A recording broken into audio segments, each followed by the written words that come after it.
Bonjour, je suis Philippe-Henri Honegger, je suis avocat pénaliste et j'ai créé ce podcast pour vous donner un mode d'emploi avec toutes les techniques que j'ai apprises avec le temps, que j'ai forgées, afin de vous permettre de vous donner tous les secrets de la rhétorique et de l'éloquence pour mieux convaincre. Dans cet épisode, on va s'intéresser à ce que la rhétorique classique appelle l'invention, c'est-à-dire la méthode et les techniques qui permettent de trouver et de forger ces idées afin d'en faire des arguments. C'est une méthode qui n'est pas évidente, qui n'est pas simple, qui est un peu intime et qui dépend de chacun. Et ce que je vais essayer de faire, c'est de tout simplement vous donner mes techniques, celles que j'utilise au quotidien en tant qu'avocat, afin de découvrir, de trouver ces idées.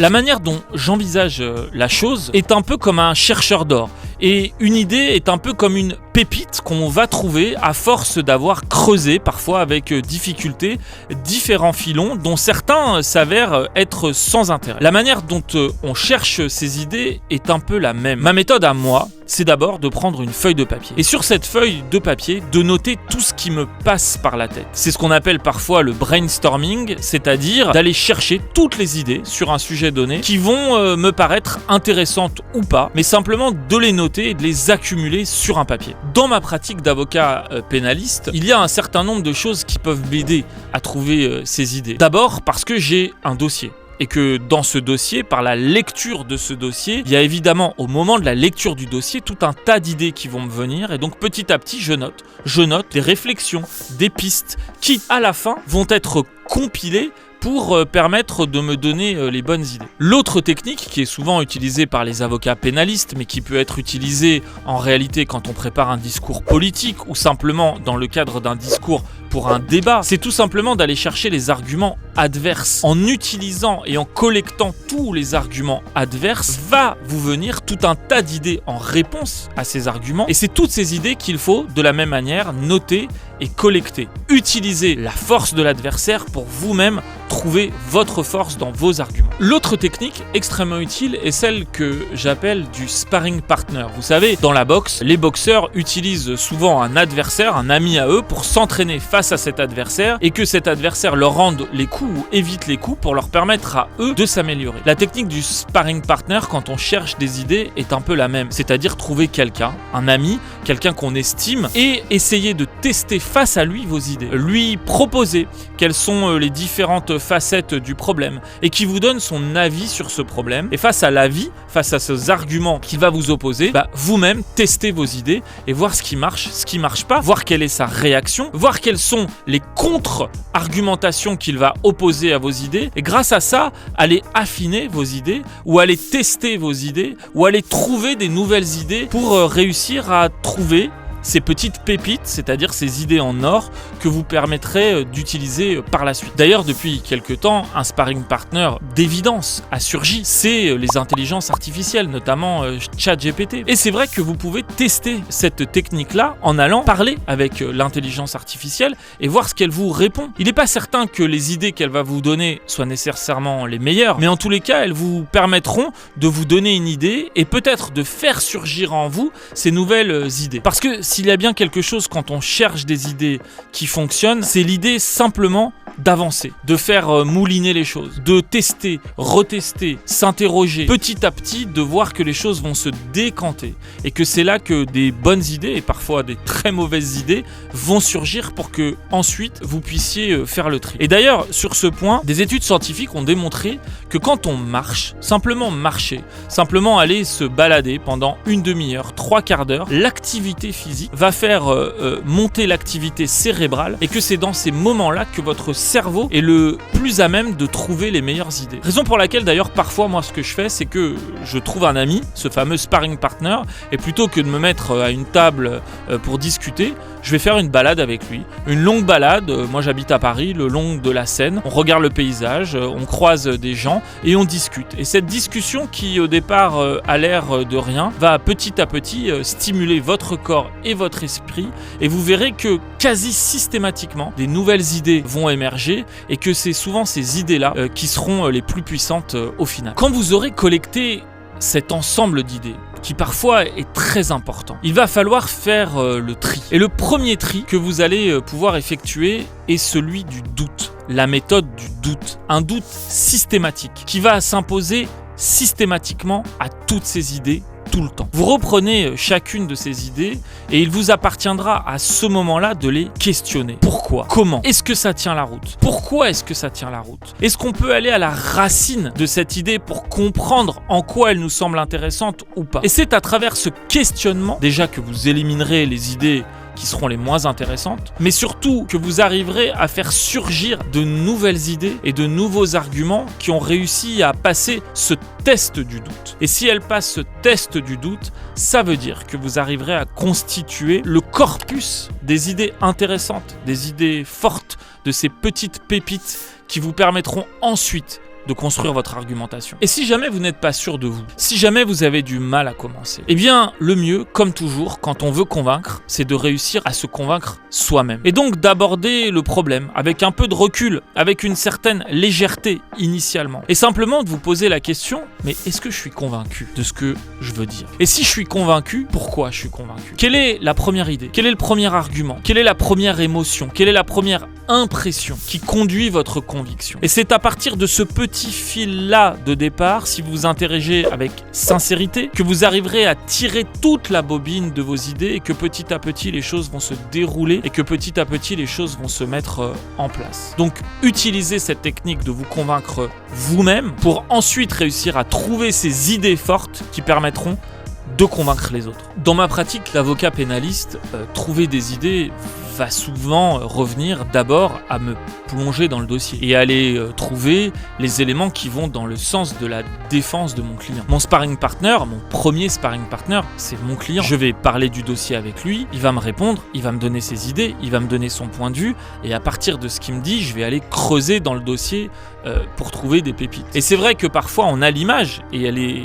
réaliste, de l'avocat qui va dans le dossier trouver les arguments qui vont permettre de prouver l'innocence de son client. Et ils existent, parfois à travers des éléments de téléphonie, parfois à travers un témoin, parfois en démontrant que les policiers n'ont pas bien fait leur enquête et que c'est à travers les lacunes de l'enquête qu'on va trouver les failles du dossier et prouver l'innocence. Mais parfois, et même souvent, le travail de l'avocat, c'est pas nécessairement de prouver l'innocence de quelqu'un dont tout démontre qu'il est coupable et qui même, d'ailleurs souvent, reconnaît sa culpabilité, mais d'aller trouver les arguments qui vont être en faveur de son client. Et c'est là que le travail est peut-être plus difficile, parce qu'il va falloir trouver les arguments qui vont permettre de faire baisser la peine, qui vont permettre parfois simplement de dire une vérité sur son client, sur le dossier, sur l'affaire, que d'autres n'ont pas vu. Et c'est là qu'un travail plus subtil va se mettre en place pour venir trouver ces idées qui sont parfois loin d'être évident. Dans une affaire, par exemple, je défendais un homme accusé de féminicide, d'avoir tué sa femme, de 52 coups de couteau. Il a été pris sur le fait, le couteau dans les mains, le sang sur lui, et il a reconnu l'intégralité des faits. Et très souvent, on me posait la question quand je préparais ce dossier, mais quels arguments, quelles idées je pouvais avancer pour défendre celui que tout accusait au-delà de tout doute. Et ça a été un travail long, un travail avec lui, un travail sur moi-même aussi. Justement d'aller trouver cette vérité que peut-être d'autres ne voyaient pas dans le dossier. Parce que quand on est à l'extérieur d'un dossier, ou quand on est aveuglé, et c'est normal, par l'horreur d'une situation à laquelle on est confronté, on n'a pas forcément cette capacité à aller chercher des idées qui sont pas évidentes et qui pourtant peuvent révéler la vérité d'un dossier. Et pour tout vous dire, pour construire la plaidoirie qui a été la mienne à la fin, lors de l'audience devant les assises, ça a été un travail de quasiment 5 années de recherche. 5 années de recherche avec mon client pour discuter de ce qu'il avait fait, pour essayer de comprendre avec lui ce qui avait pu conduire au fait qu'il commette cet acte-là. 5 années de travail sur lui-même pour qu'il réfléchisse à ce qu'était un féminicide, à ce qu'était sa vie d'avant, à ce qu'avaient pu être ses failles intérieures, ses fêlures intérieures pour conduire à cette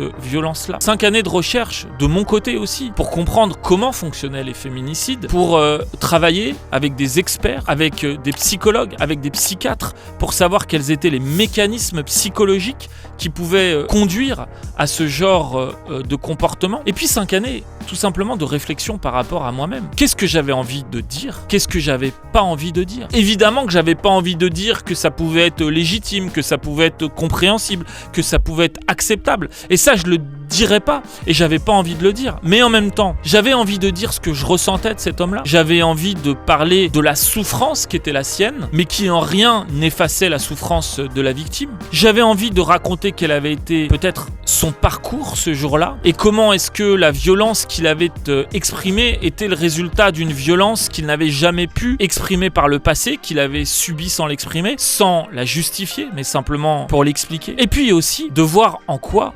l'évolution de mon client était peut-être la promesse, en tous les cas l'espoir, d'un avenir un peu meilleur, d'une capacité à ne plus recommencer, et que c'était à travers cette vision-là qu'on pouvait venir à la fin décider de la peine, et que peut-être, alors que dans un premier temps, on aurait pu se dire que la seule peine envisageable pour ce genre de fait était la perpétuité, qu'on pourrait faire la baisser à 30 ans, à 25 ans, à 20 ans, mais que faire baisser la peine, ce n'était pas nécessairement lui faire un cadeau, mais simplement rendre à cet acte, à cet homme, la justice qu'elle méritait. Et c'est une réflexion de 5 années, une collecte d'idées de 5 années où je notais dans un calepin au fur et à mesure toutes les idées qui me venaient, qui m'ont permis au final, après 5 années de travail, de rendre cette plaidoirie et peut-être à ma manière de rendre justice à celui qui m'avait fait l'honneur de me demander de le défendre. Une fois que vous aurez collecté toutes ces idées, une fois que vous aurez ce vivier d'idées qui vous semblent intéressantes, que vous allez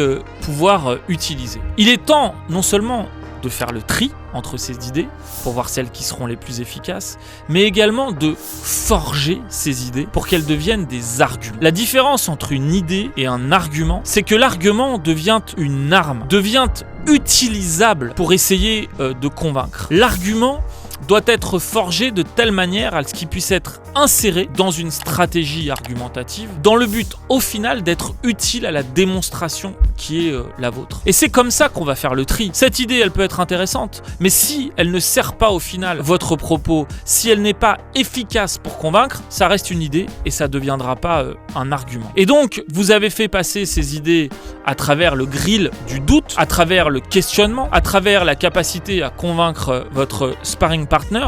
Maintenant, il va falloir vous-même vous interroger pour savoir quelles idées vont être les plus utiles, les plus intéressantes pour devenir un argument. La première chose, c'est que il est inutile de contester l'incontestable. C'est-à-dire que si vous avez des idées qui vous semblent aller dans un sens intéressant, mais qu'en réalité elles sont totalement contradictoires avec l'évidence, totalement contradictoires avec un dossier, ça ne sert à rien de les garder et de les utiliser. Parce que si vous contestez l'incontestable, d'abord, 1, à la fin vous n'arriverez pas à convaincre puisque c'est incontestable, et 2, vous ferez baisser votre crédibilité. Parce que en contestant l'incontestable, la seule chose que vous montrerez, c'est que vous êtes capable de dire n'importe quoi sans que ça soit utile. Donc, enlevez toutes ces idées qui sont contre l'évidence et gardez uniquement celles qui vont dans le sens de ce que vous voulez démontrer. Et donc, comme je l'ai dit précédemment, si vous avez quelqu'un, par exemple pour un avocat pénaliste, qui est objectivement coupable, dont tout le dossier démontre qu'il est coupable, même si vous avez certaines idées à décharge qui pourraient l'aider, qui pourraient démontrer son innocence, ça sert à rien de les garder parce que toutes ces idées ne serviront à rien. Et vous faites un premier tri. Et vous ne gardez que celles qui vont dans le sens de ce que vous voulez. Si par exemple il est coupable mais vous voulez faire baisser sa peine, vous gardez les idées qui vont permettre de faire baisser sa peine. Si, à votre sens, il est innocent et que donc vous avez tout un tas d'idées qui permettent de prouver son innocence, c'est celle-là que vous gardez. Et c'est celle-là que vous allez organiser et agencer pour prouver son innocence. Donc première chose, ne pas contester l'incontestable. Deuxième chose, c'est ce que j'appelle trouver le point de bascule. On a parfois tout un tas d'idées, tout un tas d'arguments qui vont dans le sens de ce qu'on veut démontrer. Mais très souvent, il existe un argument, une idée qui fait le point de bascule et qui est ce moment où on va se convaincre soi-même, où on va convaincre les autres de passer d'un camp à l'autre. Et c'est parfois le plus difficile mais le plus efficace de réussir à identifier cet argument, cette idée force qui va faire basculer la conviction d'un côté à l'autre. Dans certains dossiers que j'ai, ça peut être des éléments parfois totalement anecdotiques. Parfois, c'est même quelque chose que moi-même j'avais pas vu initialement, mais que je ressens en discutant avec mon sparring partner. Parfois même, c'est un point de bascule qui arrive à l'audience et que j'avais pas perçu avant, mais que j'arrive à percevoir à l'audience. Et ce point de bascule-là que j'aurais perçu pendant l'audience, c'est celui qui ensuite va structurer toute mon argumentation au moment de la plaidoirie. Je vous donne un exemple. J'ai défendu une fois quelqu'un dans un dossier extrêmement compliqué qui, depuis le départ, m'affirmait avec certitude qu'il était innocent. Et c'est vrai que dans le dossier, il y avait énormément d'arguments qui permettaient de penser qu'il était. Des arguments techniques, des arguments d'opportunité, mais beaucoup d'arguments qui permettaient de penser qu'il était innocent. Et d'autres, malheureusement, et c'est toujours le cas, qui permettaient de penser qu'il était coupable. Lors de l'audience, à un moment donné, il a répondu à certaines questions d'une certaine manière, avec une sorte d'émotion particulière. Il était comme habité par ce qu'il disait. Ce moment-là, je l'ai senti dans le regard des jurés, a fait basculer leur point de vue sur sa culpabilité. Et j'ai senti que tout d'un coup, ils ont été convaincus, en tous les cas, ils ont basculé du côté où ils pouvaient envisager qu'il était innocent. Ce point de bascule, cet argument de bascule, c'est pas un argument technique, c'est pas un argument qui soit formulable à partir du dossier. C'est simplement de dire quelque chose du genre, vous avez vu son émotion, vous avez vu sa sincérité. Et cette sincérité-là, elle doit vous convaincre du reste, c'est-à-dire les arguments techniques. Eh ben, il faut savoir aller le chercher, cet argument-là. Il faut savoir l'utiliser le moment venu. Et c'est ça le point de bascule. Parfois, le point de bascule, ça peut être un élément technique. Dans un autre dossier où mon client également défendait son innocence depuis le départ, en fouillant le dossier, je me suis rendu compte et je me suis convaincu moi-même, alors que je ne l'étais pas nécessairement, de l'innocence de mon client. Comment ? Parce que j'ai vérifié ce qu'on appelle la téléphonie dans les arguments en matière pénale, c'est-à-dire la géolocalisation du téléphone portable de la personne incriminée. Et en regardant cette géolocalisation, en faisant la comparaison des points du positionnement de la personne par rapport à ce qu'il disait et par rapport à ce qui lui était reproché, je me suis rendu compte que contrairement à ce qui était affirmé par les policiers, qui donc géolocalisaient mon client sur le lieu des faits au moment des faits, l'étude beaucoup plus fine de la téléphonie, au regard de ce que me disait mon client, semblait plutôt révéler qu'au moment des faits, il était à une distance qui était incompatible avec sa présence sur le lieu des faits au moment des faits. Et c'est au moment où je vois ça que je me dis, mais donc il est innocent. C'est la preuve de son innocence. Et c'est sur la base de ce point-là, de cette argumentation-là, que je vais construire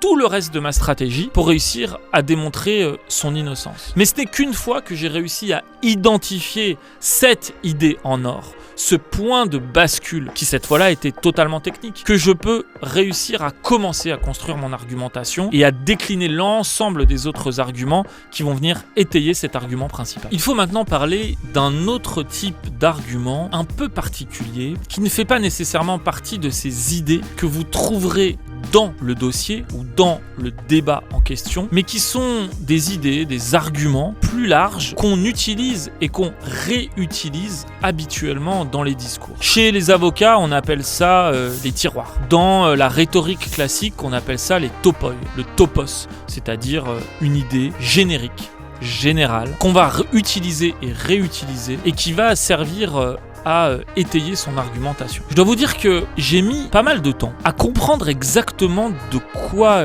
il s'agissait. Et que, avec le temps, je me suis rendu compte que presque malgré moi, j'avais créé mes propres tiroirs. J'avais créé mes propres topoi, c'est-à-dire ces petits moments d'argumentation qu'on va réutiliser souvent et qui vont servir à étayer notre discours. Quand je dois essayer de démontrer l'innocence d'un client, souvent je lutte contre un dossier et dans ce dossier, on présente des arguments avec une sorte de ligne logique qui vient étayer les choses. Par exemple, on va dire tiens, il était à tel endroit et c'est à tel endroit que la personne a été attaquée, que la victime se trouvait et donc il est coupable. Ce genre de raisonnement est un raisonnement logique qui s'appelle l'induction. Parfois, on peut utiliser un autre raisonnement logique qui s'appelle la déduction, c'est-à-dire partir d'un certain nombre d'arguments et d'en déduire finalement une conclusion. Lutter contre ce genre de raisonnement par induction ou appuyer un raisonnement par déduction, c'est la manière dont, quand on raisonne, on vient argumenter contre un dossier. Et avec le temps, je me suis rendu compte que très souvent, pour plaider contre un dossier, j'allais utiliser cette manière de raisonner en dénonçant les raisonnements par induction et en essayant d'appuyer des raisonnements par déduction. Et avec le temps, j'essayais de trouver un exemple qui soit parlant pour tout le monde et que je puisse utiliser de manière simple. Et cet exemple que j'ai développé, c'est celui de Laurel et Hardy. Je ne sais pas si vous connaissez Laurel et Hardy, c'était des films et une série assez ancienne en noir et blanc, dans lequel il y en avait un qui était petit et un qui était grand. Laurel et Hardy, l'un est grand, l'autre le petit. Et donc, l'argument par déduction que je dénonçais souvent, c'est de dire, ah bah tiens, sur la scène du crime, il y avait un grand et un petit, c'est donc nécessairement Laurel et Hardy. Ça, c'est un raisonnement par induction. Et c'est ce qui conduit à des erreurs, parce que c'est pas parce qu'il y en a un grand et un petit que c'est nécessairement Laurel et Hardy. Alors que si on utilise un argument par déduction, c'est tiens, sur les lieux il y avait Laurel et Hardy, s'il y avait Laurel et Hardy, c'est donc nécessairement qu'il y avait un grand et un petit. Et ça, c'est un raisonnement par déduction. Et bien petit à petit, je me suis rendu compte que ce petit morceau d'argumentation, je l'utilisais très souvent quand je voulais dénoncer les raisonnements, les accusations qui utilisaient l'induction. Et bien ça, c'est ce qu'on appelle un tiroir chez les avocats. C'est ce que la rhétorique classique appelle un topos, c'est-à-dire un petit bloc argumentatif qu'on vient utiliser très souvent. Ça peut être, par exemple, aussi quand on vient dénoncer une certaine manière d'être de votre accusateur. Ah bah regardez-le, celui-là, il ment, il commet des erreurs, il dit n'importe quoi, alors que la probité, alors que la rigueur, alors qu'une certaine exigence intellectuelle, c'est ce qui permet d'avoir une argumentation qui soit solide et d'avoir une accusation qui soit solide. Et donc, si vous le croyez lui alors qu'il fait n'importe quoi, vous allez vous tromper. Ça aussi, c'est une sorte de petit topos, de petite argumentation qu'on réutilise à chaque fois. J'utilise aussi parfois, très souvent, quand je plaide devant la cour d'assises, le tiroir sur le rôle des jurés. Je commence ma plaidoirie en expliquant aux jurés à qui je m'adresse que leur rôle est extrêmement important. La manière dont ils doivent raisonner est de procéder par le doute. Et que s'il existe un doute, ils doivent acquitter. Que quand ils devront juger, ils ont le choix entre oui et non. Et que le oui veut dire qu'ils ont la certitude qu'ils sont coupables, alors que le non veut dire que soit ils ont la certitude qu'il est innocent, soit simplement ils ne savent pas. Et que quand on a un doute, quand on ne sait pas, on écrit non. Et qu'ils doivent donc être extrêmement exigeants par rapport à eux-mêmes, mais aussi par rapport au dossier, dans la manière dont ils vont prendre une décision. Et bien ce que je viens de vous dire là, c'est mon petit tiroir, c'est mon petit topos, que j'utilise très souvent et que je resserre quand il m'est utile. Et bien quand on est quelqu'un qui pratique la rhétorique, quand on fait des discours, souvent quand on est avocat, mais ça peut marcher aussi bien en politique, aussi bien dans un débat, quand vous devenez spécialiste d'un certain domaine et que vous allez devoir en débattre ou en discuter, vous allez vous forger petit à petit ces tiroirs que vous remplirez de votre expérience, de votre connaissance. Eh bien, c'est une méthode, peut-être d'avoir un petit carnet dans lequel on note ces tiroirs, dans lequel on met ces topos, pour que avec le temps, on arrive à les peaufiner, on arrive à les affiner, et que quand il est temps d'ouvrir le tiroir et d'aller ressortir son idée, elle soit au mieux de sa forme et qu'on puisse l'utiliser de la meilleure manière. Ces arguments-là, ils font partie de ces idées qui ne sont pas celles forcément du dossier, mais de ces idées qu'on a, de ces idées qu'on forge et de ces idées qui servent à convaincre. Ayez votre petite commode avec tous vos tiroirs et sachez les utiliser à bon escient, parce que c'est aussi ces tiroirs-là qui vous permettront de mieux convaincre. Une fois que je vous ai dit tout ça, vous allez me dire, d'accord, mais comment est-ce que je sais que c'est une pépite ? Comment est-ce que je peux avoir la certitude que c'est l'idée ou que ce sont les idées qui vont convaincre ? La réponse, elle est pas simple. La réponse, c'est que je peux pas le savoir à votre place. La réponse, c'est que au final, vous êtes le seul juge de ce qui seront ou non des pépites. Et que la technique que je vous donne, c'est pas la technique pour trouver à coup sûr des pépites. De la même manière que quand vous cherchez de l'or, vous n'avez pas à coup sûr la certitude de trouver le bon filon qui vous permettra de trouver la pépite d'or qui vous rendra riche. Moi, ce que je vous donne, c'est une méthode. Une méthode qui fonctionne pour réussir à avoir les meilleures techniques pour trouver les bons filons. Quand vous trouvez un filon, pour pouvoir l'exploiter. Et peut-être, si vous avez de la chance, pour réussir à trouver la pépite argumentative qui vous permettra de convaincre. Mais ce qui est certain, c'est que si vous utilisez ces méthodes-là, vous maximiserez vos chances. Grâce au brainstorming, trouver un maximum d'idées. Grâce au sparring partner, ou grâce au fait de marcher pour trouver ces idées, de stimuler votre cerveau pour aller trouver les meilleures idées possibles, et d'avoir quelqu'un qui vous donne des contre-arguments pour réussir à affiner éliminer vos idées. Grâce à la technique argumentative de faire le tri entre les bonnes et les mauvaises idées, de ne pas contester l'incontestable, de trouver l'argument en or, le point de bascule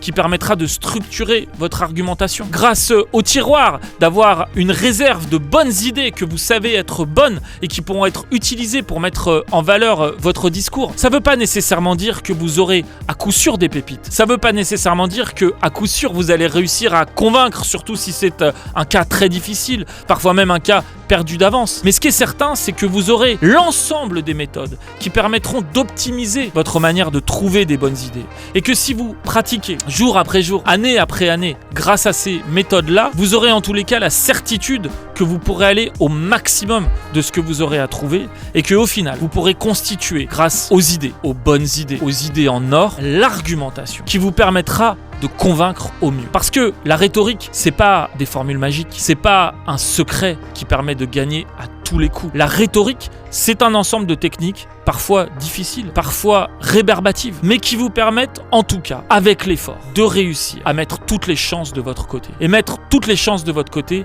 c'est déjà ça qui vous permettra de mieux convaincre.